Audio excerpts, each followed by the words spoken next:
our music faculty and incredibly talented students, Joe Alpar and Michael Wimbley, who directed today's performance, along with Bennington Klezmer Ensemble, Nick Brook, Virginia Kelsey, John Kirk, Alan Sean, and Chris Rose. You were amazing, and this is just the way to start this year. Thank you. Good morning, everyone. I'm Laura Walker, president of Bennington College, and it is my privilege to welcome you to Bennington's 92nd Convocation. As we gather for the first day,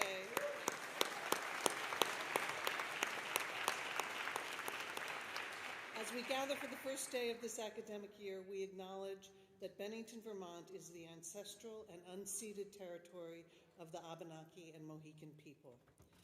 So, to those joining us for the first time, first years, transfers, welcome to Bennington.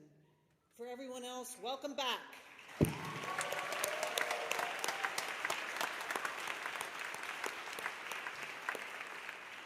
I want to especially greet the dancers and writers relocating to Bennington from Philadelphia.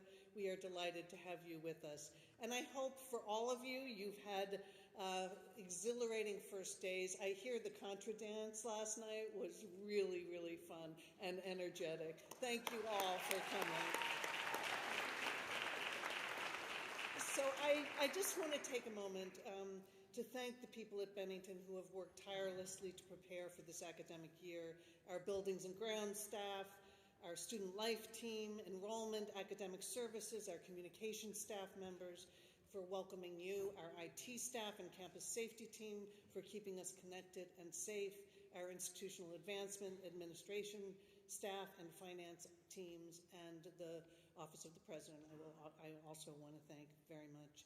And Nicole Arrington, who has coordinated this whole event. Thank you, Nicole, and your staff. And of course, our brilliant, creative, and dedicated faculty. Welcome back and welcome.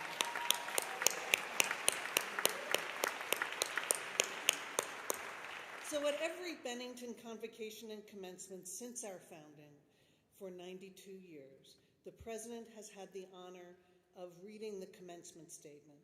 And I have to say, every time I read this, it really kind of brings tears to my eyes, because these same values are the values that we adhere to today. Let me share the statement with you now. Bennington regards education as a sensual and ethical, no less than intellectual process. It seeks to liberate and nurture the individuality, the creative intelligence, and the ethical and aesthetic sensibility of its students, to the end that their richly varied natural endowments will be directed towards self-fulfillment and toward constructive social purposes. We believe that these educational goals are best served by demanding of our students active participation in the planning of their own programs and in the regulation of their own lives on campus. Student freedom is not the absence of restraint, however. It is rather the fullest possible substitution of habits of self-restraint for restraint imposed by others.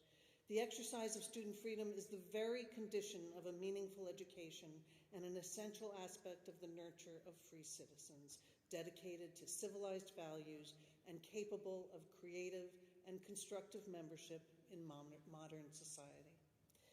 These words are not merely lofty abstractions. You, faculty, staff, and most importantly, students, are creating lives guided by these principles. You are artists, scientists, activists, historians, and innovators building a better world, and I am so honored to do this work alongside of you.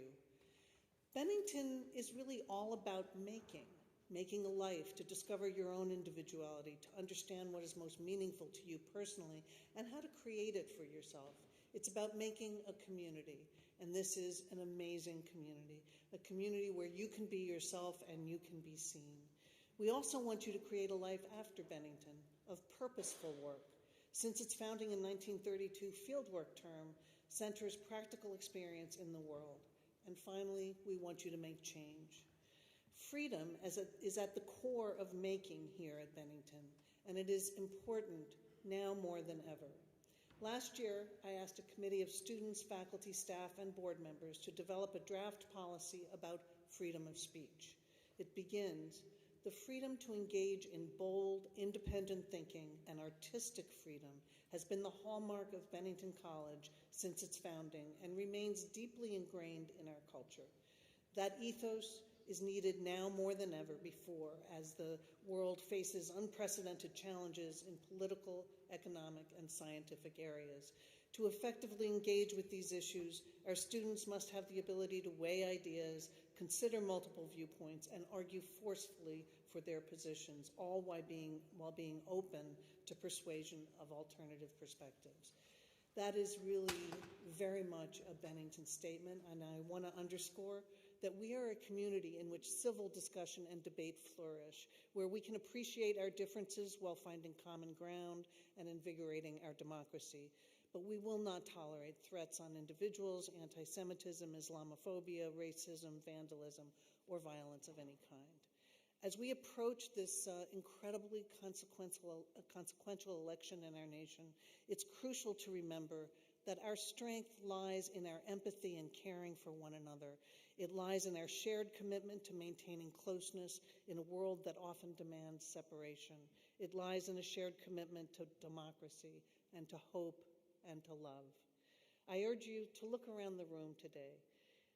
The people here will be part of your personal and professional lives for a long, long time. Your next great creative partner might be just a few seats away. As Peter Dinklage, one of our most famous alums, once said, "Everyone you need is here." Use this beautiful, unlikely place and this extraordinary gift of time to make discoveries, make music, make art, make dance, make mathematics. Make the life you want with creativity and confidence, and make a world we can share and go on sharing, a world that is, as our mission statement says, more beautiful, sustainable, democratic, and just. Thank you. I look forward to incredible things. Thank you.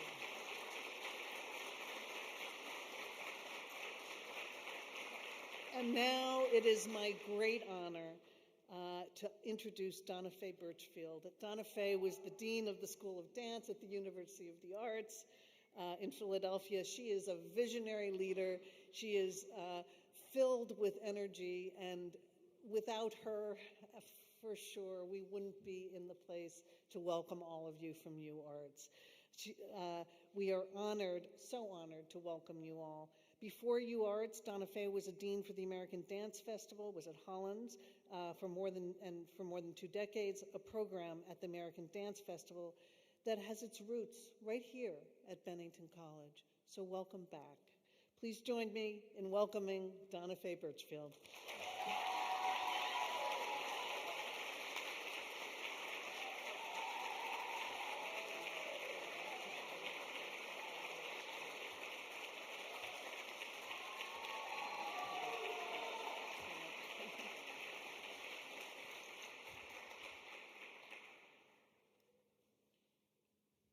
Thank you.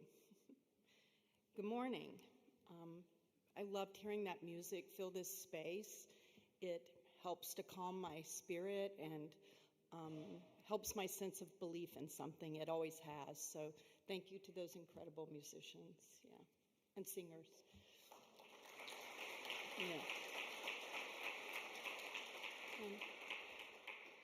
It's truly a gift to be given the opportunity to be here on this occasion for Convocation and to be speaking to all of you.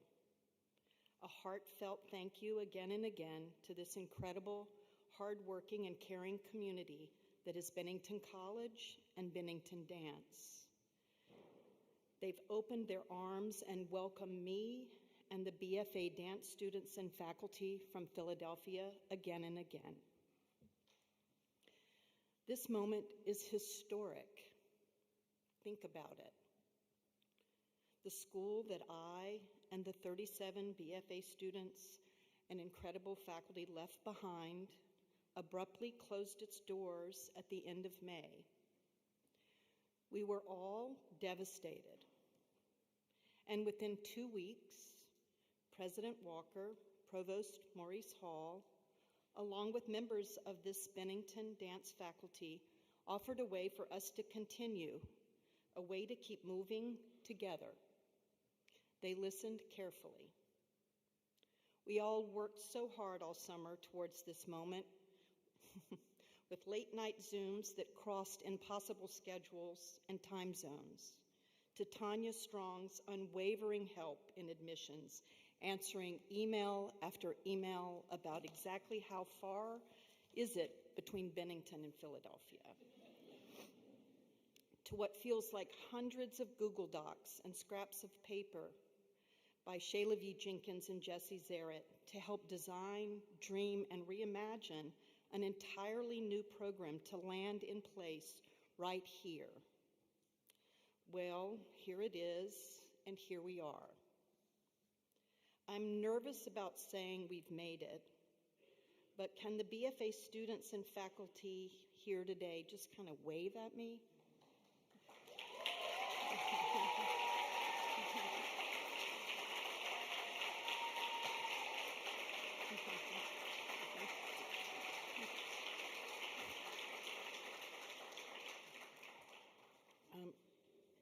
We now recognize ourselves differently. We were there, and now we are here. We can share this moment together today in this convocation and know that what felt so impossible never stopped us, and that together we found a way to dream, to dance together again, and to grow within and alongside the beautiful, tremendously deep, and resounding dance legacy that belongs to this cherished place. I'm humbled by the work of every single person and action that has made this possible for us. A lot of labor and a lot of love went into making all this happen. I feel honored to be able to bring these incredible students and faculty to this storied place. We are a kind of evidence, all of us, of historical continuity. What gets expressed through this grand gesture of acceptance and through the work done by Bennington on our behalf is its unquestionable belief in the power of the arts and its commitment to always finding solutions, to quote Susan Scarbati, a Philly native, a dancer, choreographer, and Bennington's director of its Center for the Advancement of Public Action. I will make it my work here this year to amplify these beliefs and to trust that dancing, I'm going to say that word again, that dancing always carries with it a devotion to not knowing, while simultaneously trusting in what gets made in the moment. Thank you.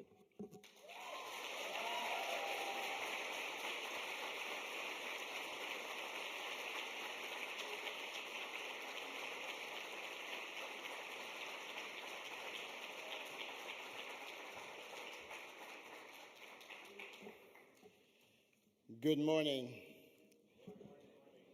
I am Maurice Hall, Provost at Bennington College. Thank you so much, Donna Fay, for those wonderful words. Thank you to the musicians, students, faculty, staff for the way you started us off. And thank you so much, Laura, for your words charging us for the beginning of the semester. I want to share with you briefly a snapshot from a moment I had this summer. I'm sitting with a group entirely of men, and we are wrestling with and thinking about how to stage a moment from a play. The play is Shakespeare's Taming of the Shrew, which, if you know, is a complicated play to try to stage today because of some of the really charged themes that are a part of it.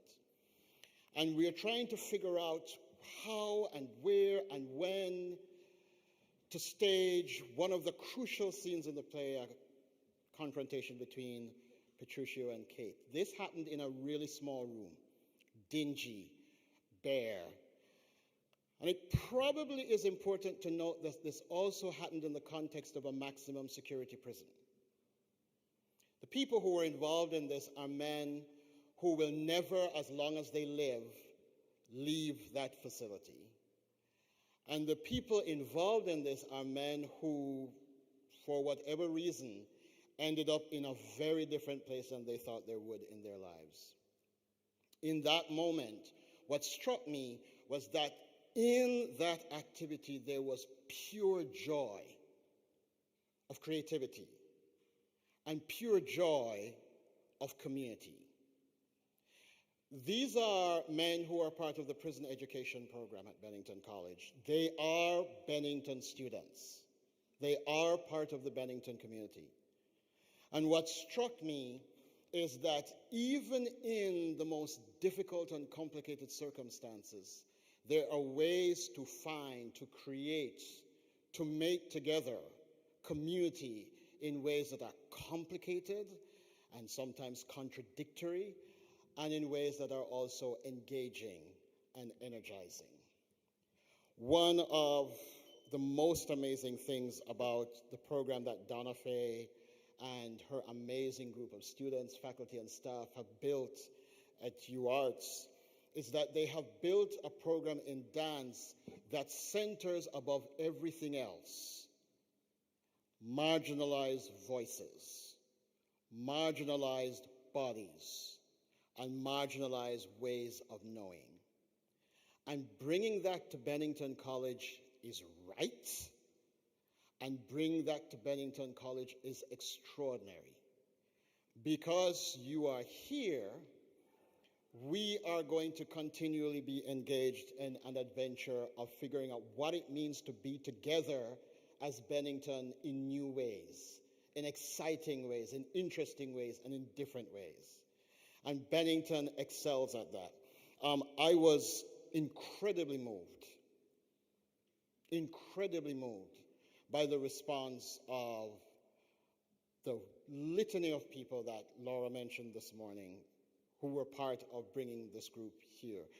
The ways in which the community gave of itself, the ways in which people at Bennington welcome this community here with open arms, for me, is the best of what marks what is extraordinary about this college. And so I'm excited for the fall, and I'm excited for what we will do. The scholar Simone Weil had a quote that I found interesting.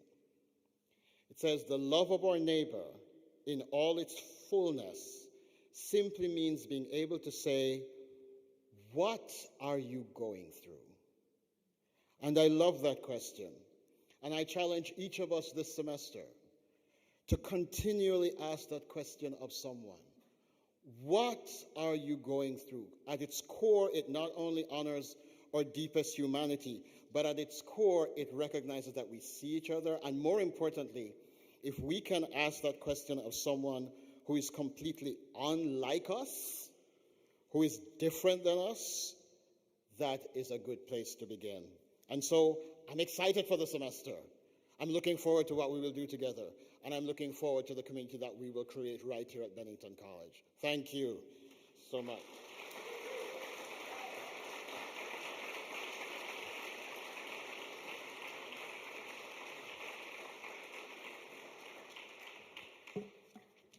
I want to introduce our student speaker, Soph Martinez. Soph studies literature and mathematics. Their main inquiry regards how methods of communication dictate the language of storytelling. They were a member of the Student Council's inaugural year. In addition, they are a first-year forum co-leader, the lead prose editor of Silo magazine, and the president of the Student Educational Policies Committee. While I have not had the privilege of teaching Soph, I have seen Soph in a number of meetings. They are passionate, they are principled, they are dedicated, and they are an extraordinary example of the Bennington College community. And so please join me in welcoming Soph Martinez.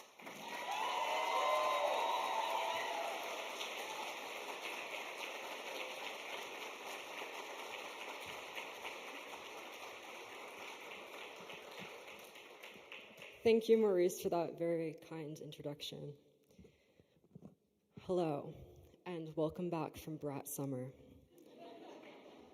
This is the first speech I've ever given, and to be honest, I'm really scared of this microphone and also the size of this crowd.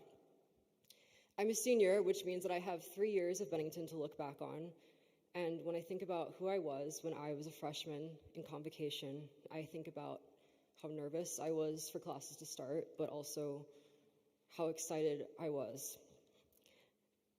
I was also nervous that this whole college thing wasn't going to work out for me. Before all of this, I was living in Los Angeles, working as a production assistant on a couple of TV shows, including a canceled Disney Plus show, which had me golf carting John Stamos around the Paramount Picture lot and getting lunch for Terry Schuster from Glee. I decided to take a gap year so I could keep working, which became another gap year. So by the time I was seriously considering college, I'd actually gotten somewhere with my life in LA.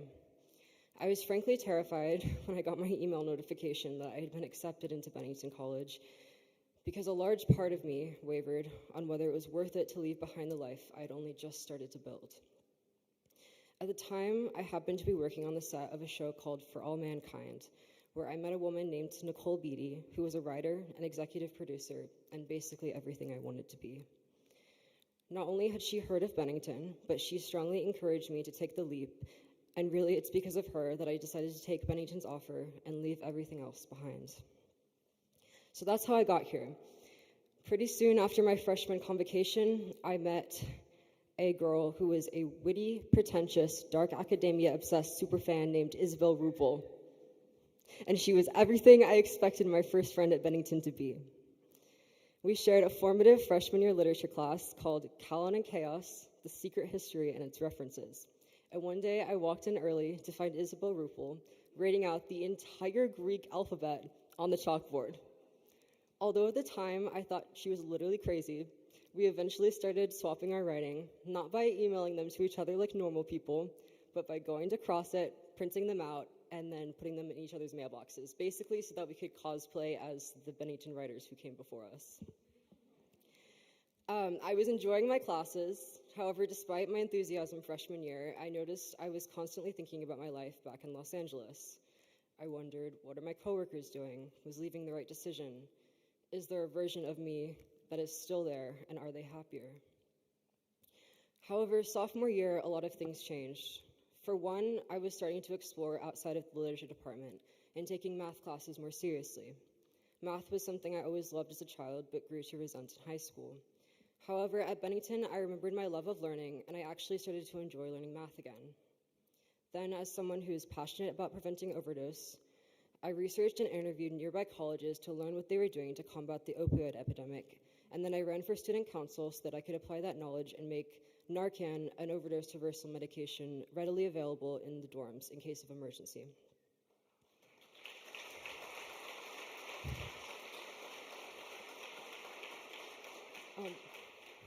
Once I started getting involved in student government, I started to understand more, and I realized some things about this place that I think are worth sharing. Something about Bennington that might seem obvious is that it's a small school. And because of that, there will be times when you as students are going to be called upon for your voice. At first, this call may come as something that is easy to ignore. A poster outside of D Hall, a disagreement in your house community, a call for voices from the administration. You may easily convince yourself that doing nothing means that somebody else will do it instead. The classic, if not me, then someone else. But living in a small school like Bennington, where everyone is in community, you can make a difference just by being the person who uses their voice. Freshmen, be aware. Bennington College is exactly what you make of it. You have matriculated into a community that involves everyone you see around you. It is wider than you think it is. Community at Bennington isn't just your house chairs, or your first year forum leaders, or the people in your house. It is your professors, your administration, your housekeepers, your campus safety officers, your alumni. I have relied on all of these people to make it this far. When times were hard, and I was questioning my decision to leave LA, my advisor, Michael Dumanis, was there for me. The woman who cleans Dickinson, Joyce Church, was there for me. From the Student Life Office, Stephen Young was there for me. And Isabel Ruppel was always there for me. Truly, if you can learn how to do something for the community here, then this community will be here for you. The last thing I have to say is this. When it comes time for you to speak up and use your voice here, you may only have a limited window to do so. If you're anything like me, you might sometimes convince yourself that the world can be better off without your voice. But in fact, someday you might be given 5 minutes and a microphone, and that's the day that you'll be heard. You have no idea how loud your voice can be until you use it. Thank you.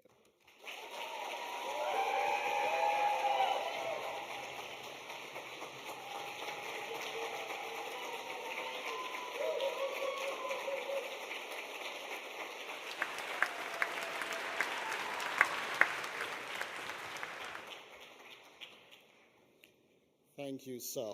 Beautifully done. Please join me in welcoming this year's staff speaker, Donnie Redd, Bennington's Director of Residence Life and Community Standards. Donnie has worked at Bennington since 2022. He's also worked in similar positions at the University of Vermont, Longwood University, the University of Texas at El Paso, and Clarkson University. He received his master's in school counseling and guidance services from the University of Wyoming, and his bachelor's in social work from Virginia Commonwealth University. He is certified in vulnerability management detection and response and diversity, equity, and inclusion in the workplace. Please join me in welcoming Donnie Redd.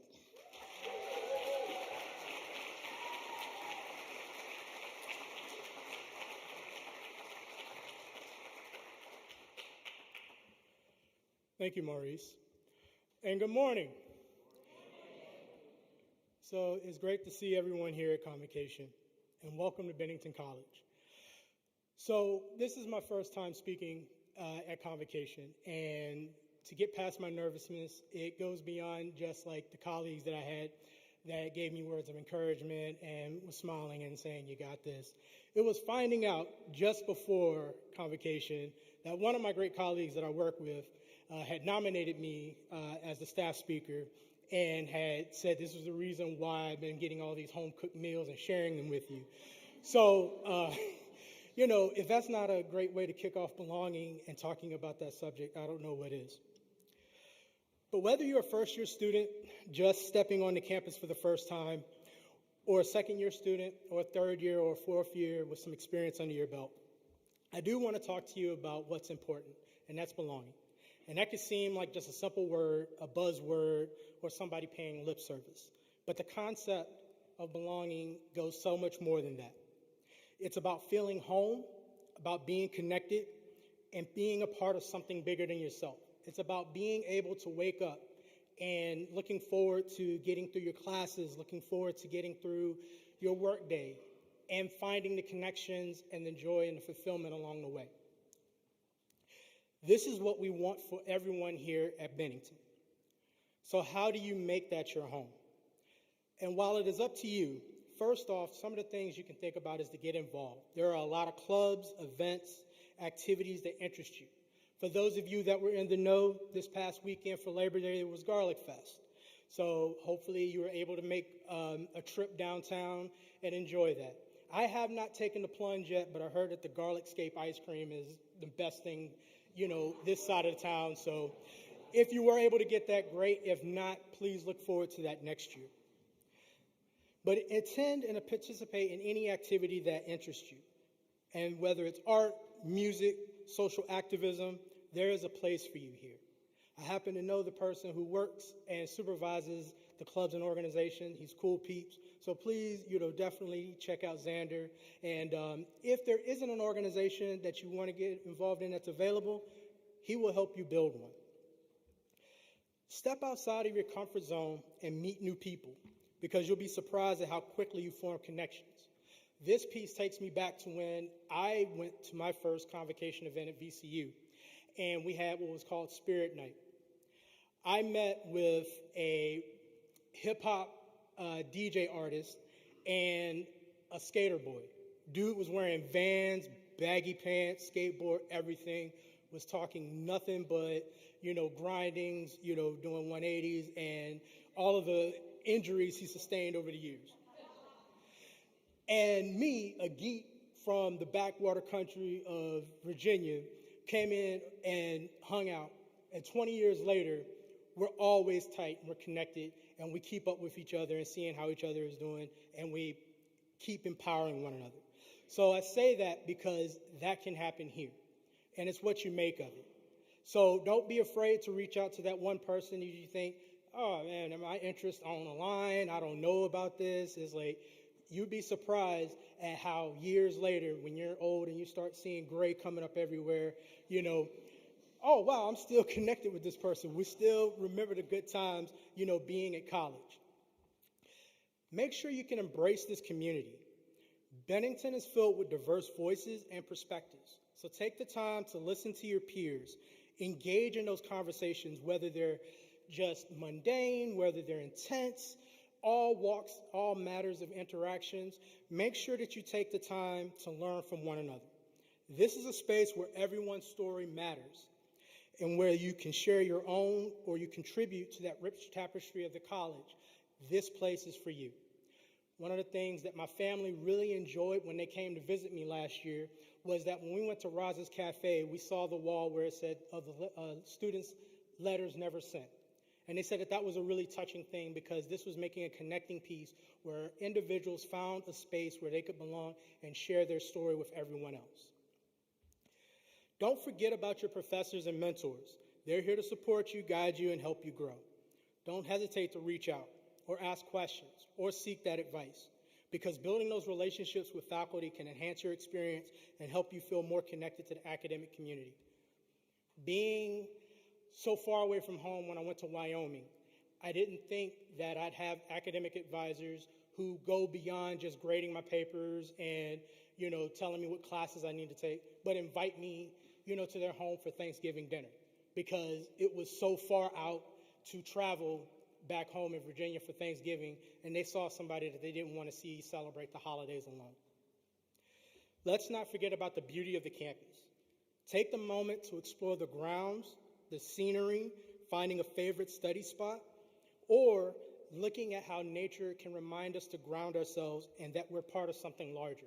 Whether it's seeing the flowers that get cultivated along the flagpole, whether it's seeing the apples and maybe taking a few while dodging the yellow jackets, whether you look at the end of the world through all the seasons, whether it's snow, whether it's autumn, whether it's the bloom of spring, take the time to be connected and look at how things work together. Lastly, remember that it's okay to be lost. College can be overwhelming. Part of it is by design, part of it is by experience.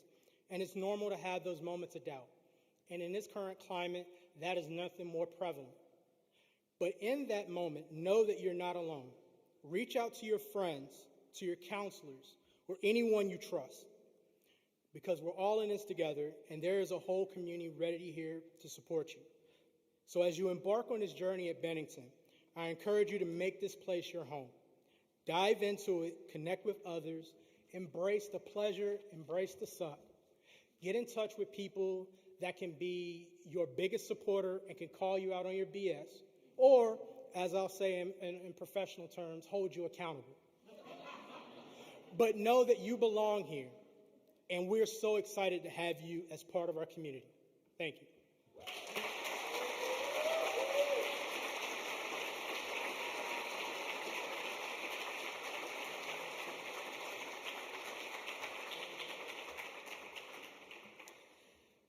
For our faculty speaker, we are fortunate to hear next from one of our boundless thinkers and supportive mentors, faculty member in biology, Blake Jones.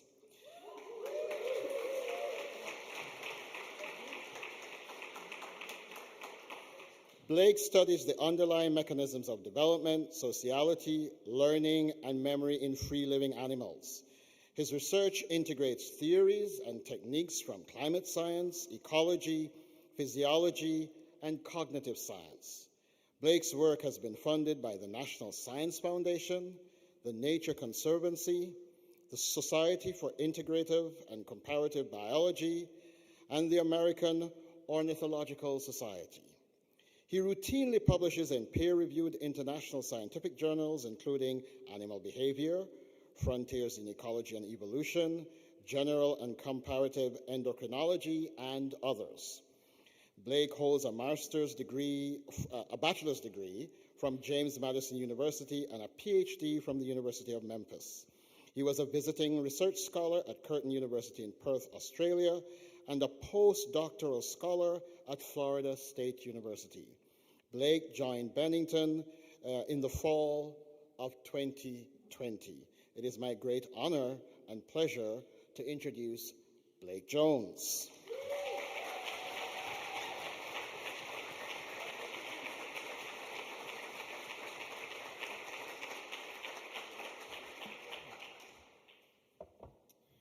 Thank you very much. Last time I spoke to a crowd this size, it was at a symposium for the hypothalamic pituitary adrenal axis of birds.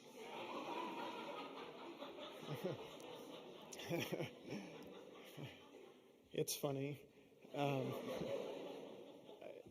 Because in reality, there's not nearly this many people interested in the hypothalamic pituitary adrenal axis for birds. It was maybe 25 people. I want to say thank you. I'm humbled to speak with you this morning. I want to say thank you to Soph and Donnie and Donna Faye as well. For your inspiring words. Donnie, when you were speaking about how we should get outside and enjoy the natural scenery around Bennington College, there was an eastern phoebe perched right outside the wall here catching insects. And so that was brilliant. I don't know how you did it, but that was perfect. I, of course, want to thank Provost Maurice Hall for that huge self-esteem boost right before my talk. Of course, President Laura Walker for hosting the convocation and starting us off this morning. And a very big thank you to Michael Wimberly, Joe Alpar for directing the beautiful music this morning, and of course the faculty and the student musicians. At the end of it, I felt like I was at the wrong event. It was much too big for the words I've prepared for you today. I also want to extend a warm welcome to the University of Arts students and faculty. And it's very nice to see where at least many of you are. So we're very excited to have you as part of our community. Welcome. I want to start similar to where Soph started in the past when they started here 3 years ago. 4 years ago, I was new to Bennington College, and I was asking myself, perhaps, not unlike many of you here, what exactly have I gotten myself into? After 4 years of teaching, conducting research with students, and collaborating with students here at Bennington, I now see how Bennington College stands out.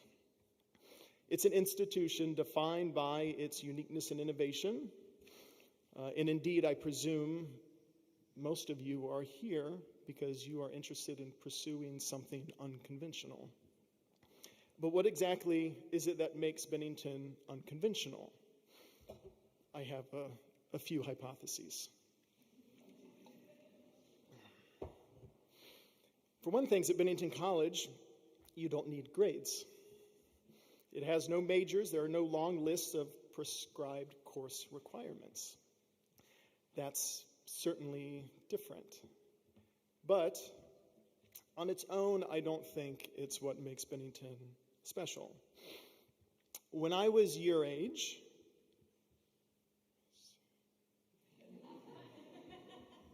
at the turn of the century, I bounced around 3 different undergraduate institutions. One of them, Donnie, I keep drawing you into my talk, was Virginia Commonwealth University. So a surprise connection I'm making here. I pursued fine arts, physics, and biology. From community college to large public universities, none of them offered a way for me to study all of my academic interests in any real meaningful way. And they all had grades, too. They gave me a D- in differential equations. I hope Andrew McIntyre isn't in the audience to hear that. Oh no, there he is. Still a little sore about that D-. I wanted a place where I could pursue seemingly disparate fields like art and biology, and maybe even have a crack at integrating them. But I did not find such a place. I needed a place like Bennington College. Instead, I was stuck with rigid, predestined paths to choose from. I never had a chance to craft something according to my own unique interests and talents. At Bennington, you have that opportunity. You will take the lead in navigating your own unique education. You will not be handed a map of well-worn paths to choose from, like I was. At Bennington, you'll draw on your map, you will draw your own map and create your own path. We call this the plan, your plan.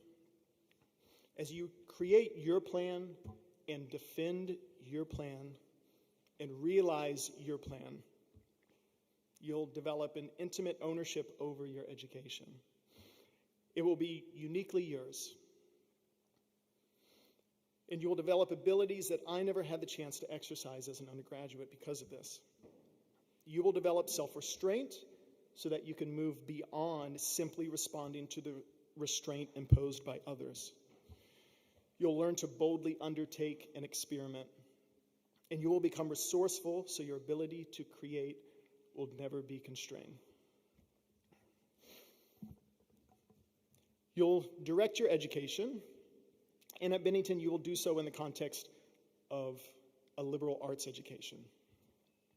Now, this is not unusual on its own, but I think Bennington gives you the opportunity to pursue a liberal arts education in a way unlike most other institutions.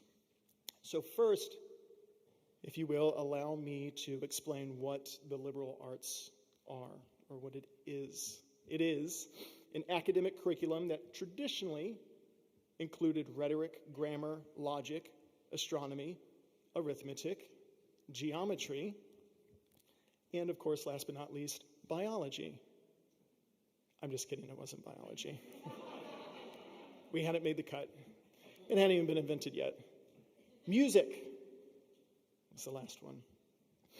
Today, of course, it includes and integrates all of the natural and social sciences, mathematics and logic, the humanities, and of course the visual and performing arts, all of these together. But why even study the liberal arts? Why should one be well-versed across such a wide array of fields? I can think of two reasons.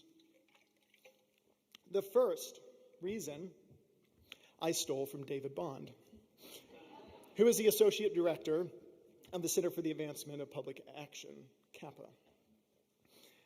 The world is full of complex problems that require complex solutions. These solutions cannot be found in any one study, any one field of study, siloed with their own theories, models, and practices. It's by integrating across traditional fields of study that we will be able to produce the solutions and paradigm shifts vital to our future.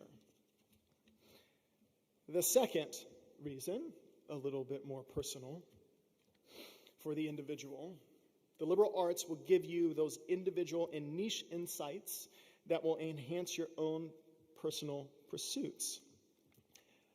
And I like to speak directly to our dancers in the audience. As an example, did you know that there are birds that spend the vast majority of their lives dancing? And by dancing, I mean rhythmic body movements in time and space. These intricate acrobatic movements performed by our avian cousins are a marvel of choreography, often outpacing what the humans could achieve. Biologists study these displays to understand their physiological and evolutionary mechanisms. Indeed, I myself have spent thousands of hours across many years in the dry rainforests of Panama, studying the displays of the lance-tailed manakin, a delightful bird whose males form lifelong partnerships with other males in which they dance with. I discovered that those males with the most dance partners, the greatest reproductive success, had the most robust physiological response to stress. If this sounds very interesting to you, my office is Dickinson 108. Come by anytime unannounced, and we can talk about this some more anytime. But what if dancers were to study this unique system from their perspective? What new insights might emerge from an integration of dance and biology? What sort of insights might they discover that would push both dance and biology as fields forward? Likewise, writers, musicians, scientists, artists, historians, thinkers, explore areas outside of your focus. Writers learn music. Chemistry students take drama. Painters study philosophy. Biologists and musicians, this next spring, take Of Sound and Nature, taught by Dr. Joe Alpar and myself, which brings me to today's sponsor. This Convocation talk is brought to you by Of Sound and Nature. Explore musical practices across time and geography that have shaped by the natural world.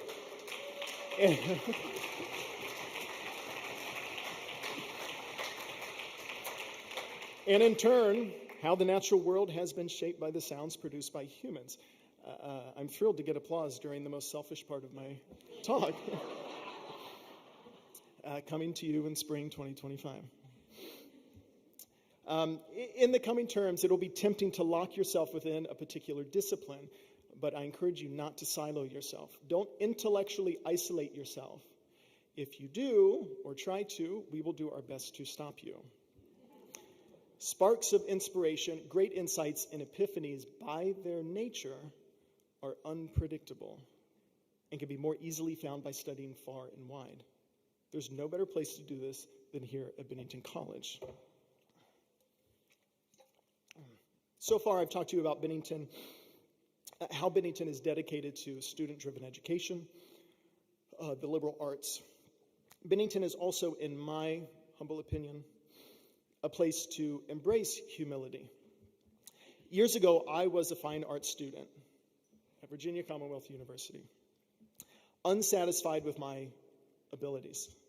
I was challenged by an art professor in a life drawing class. He said, "Your problem is hubris. You think you know what your drawing should look like before it's even complete. You need to approach your mark making with humility." This was a personal paradigm shift for me, just not in art, but throughout my entire life. I was instantly freed from my own rigid expectations, and my professor's words opened up a space previously unrealized, of previously unrealized creativity.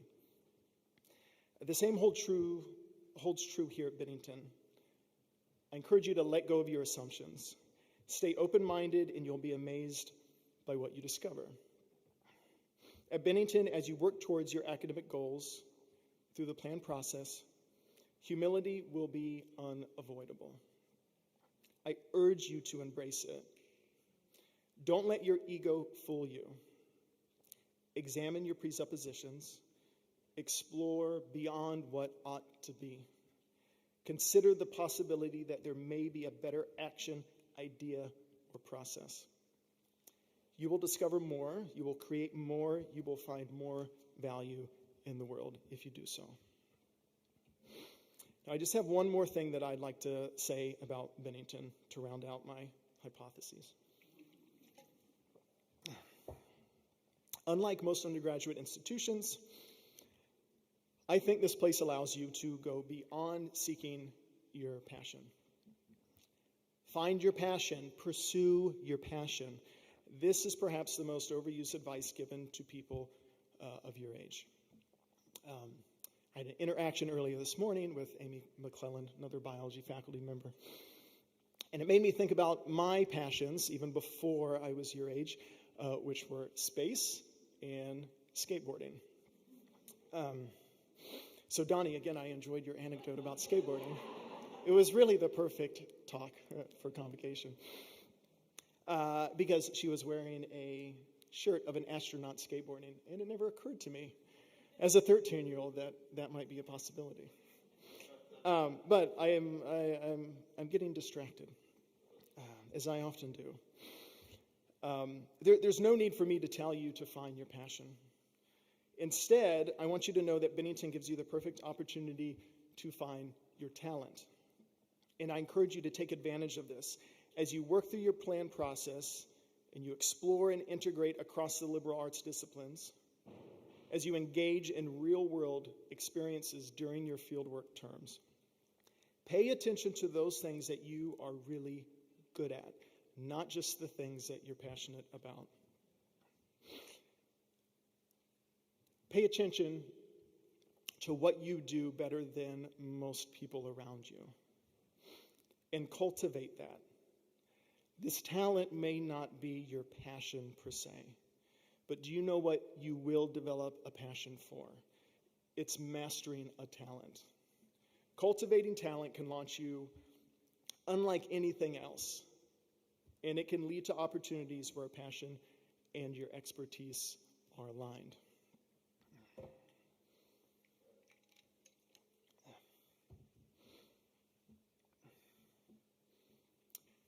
This brings me to my prepared conclusion. But something occurs to me just now, and I'd like to speak about it. I said that finding your passion, pursuing your passion, these are perhaps the most overused statements that you have heard. But I want to recognize perhaps some of you that haven't heard those.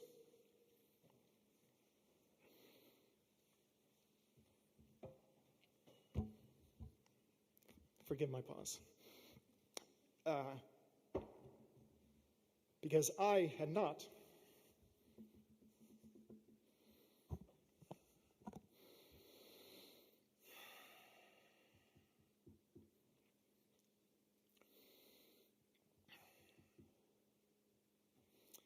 I spent much of my life stricken by stigma.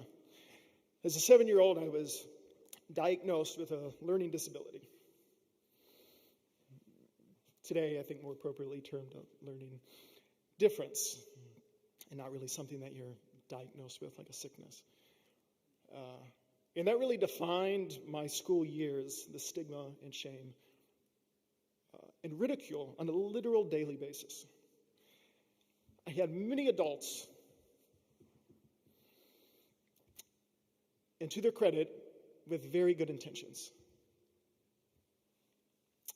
that would tell me that certain goals of mine were not practical for someone like me. I guarantee you that those adults and teachers never would have guessed or predict that I would have a PhD, that I would be a published scientist, and that I would be speaking to hundreds of people, making jokes about the hypothalamic pituitary adrenal axis.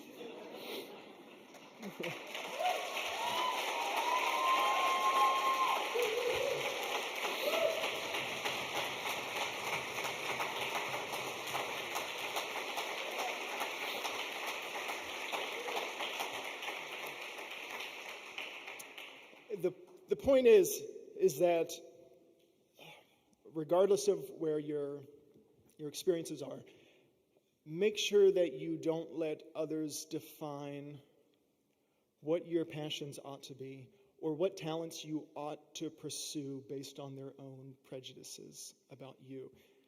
Is listen to their opinions, as that's what they are, and as long as you're honest with yourself, you will be the best person to figure out what you are capable of. So, thank you for the extra few minutes to get that off my chest. What I've said today, I've challenged you to take charge of designing your own education, to explore and integrate boldly, especially in unfamiliar territory, to approach both the known and unknown with humility, and to discover not just who you are, but what you're capable of. And there's no better place to take on this challenge than here at Bennington College. Welcome. And I want to say that I can't wait, and I know that all of us, we can't wait to see where your journey will take all of us. Thank you very much.